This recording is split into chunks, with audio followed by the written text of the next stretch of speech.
ಹೌದು, ಅಲ್ಲಿ ಶ್ರೀ ನಾರಾಯಣ ಗುರು ಅವರ ಬಗ್ಗೆ ಒಂದು ದೊಡ್ಡ ಕಾರ್ಯಕ್ರಮವನ್ನು ಏರ್ಪಾటు ಮಾಡಿದ್ದಾರೆ. ಅದನ್ನು ನಮ್ಮ ಹರಿಪ್ರಸಾದ್ ಮತ್ತು ಅವರ ಸಂಘದವರೆಲ್ಲ, ಅದಕ್ಕೆ ಮುಖ್ಯಮಂತ್ರಿಗಳು ಹೋಗ್ತಿದ್ದಾರೆ, ನಮ್ಮನ್ನು ಕರೆದಿದ್ದಾರೆ, ನಾನು ಹೋಗ್ತಾ ಇದ್ದೀನಿ.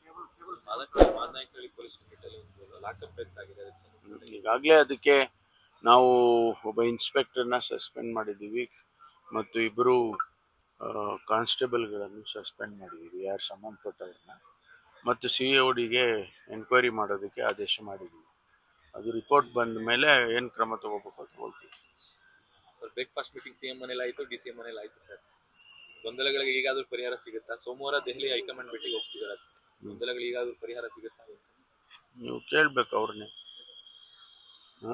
ನಮಗಂತೂ ಒಳಗಡೆ ಏನು ಚರ್ಚೆ ಆಯಿತು ಗೊತ್ತಿಲ್ಲ. ನಮಗೆ ಹೊರಗಡೆ ನಾವು ಅಂದ್ಕೊಂಡಿರೋದು ಎಲ್ಲ ತಿಳಿ ಆಯಿತು ಅಂತೇಳಿ ಅಂದ್ಕೊಂಡಿದ್ದೇವೆ. ಹೊರಗಡೆ ಯಾವುದೇ ನಮ್ಮಲ್ಲಿ ಸಮಸ್ಯೆ ಇಲ್ಲ, ಆದರೆ ಸುಮ್ಮನೆ ಅನಾವಶ್ಯಕವಾಗಿ ಇದನ್ನು ಗೊಂದಲ ಸೃಷ್ಟಿ ಮಾಡಿ ನೀವು ಸಹಾಯ ಮಾಡಿದ್ದೀರಿ ಅದಕ್ಕಾಗಿ, ಮಾಧ್ಯಮದವರು ಕೂಡ.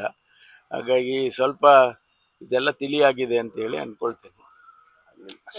ಸೆಷನ್ಗೆ ಹೋಗ್ತಾ ಇದ್ದೀವಿ, ಅಧಿವೇಶನಕ್ಕೆ 8ನೇ ತಾರೀಕು ಅಧಿವೇಶನ ಪ್ರಾರಂಭ ಆಗುತ್ತೆ. ಅನೇಕ ಜ್ವಲಂತ ಸಮಸ್ಯೆಗಳನ್ನು ಚರ್ಚೆ ಮಾಡೋದಕ್ಕೆ ವಿರೋಧ ಪಕ್ಷದವರು ಕೂಡ ಅವರು ತಯಾರಾಗಿದ್ದಾರೆ.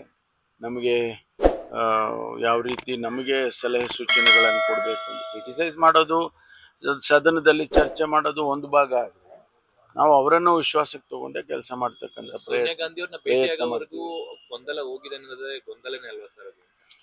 ಅದ್ರ ಬಿಡಿ, ಬೇರೆ ಏನಾದರೂ ಮಾತಾಡಿ. ನೀವು ಬರೀ ಅದನ್ನೇ ಹೇಳ್ತಾ ಇದ್ರೆ ನಾವು ಅದನ್ನೇ ಹೇಳಕ್ ಹೋಗ್ತೀವಿ ಅಷ್ಟೇ. ಲೇಟೆಸ್ಟ್ ಹಾಗೂ ಇಂಟ್ರೆಸ್ಟಿಂಗ್ ಸುದ್ದಿಗಳಿಗಾಗಿ ಬಾಸ್ ಟಿವಿ ಕನ್ನಡ ಚಾನೆಲ್ನ ಸಬ್ಸ್ಕ್ರೈಬ್ ಮಾಡಿ, ಹಾಗೆಯೇ ಬೆಲ್ ಐಕಾನ್ ಪ್ರೆಸ್ ಮಾಡಿ. ಇದರ ಜೊತೆಗೆ ಫೇಸ್ಬುಕ್, ಇನ್ಸ್ಟಾಗ್ರಾಮ್, ಎಕ್ಸ್ ನಲ್ಲೂ ಮಿಸ್ ಮಾಡದೆ ಫಾಲೋ ಮಾಡಿ.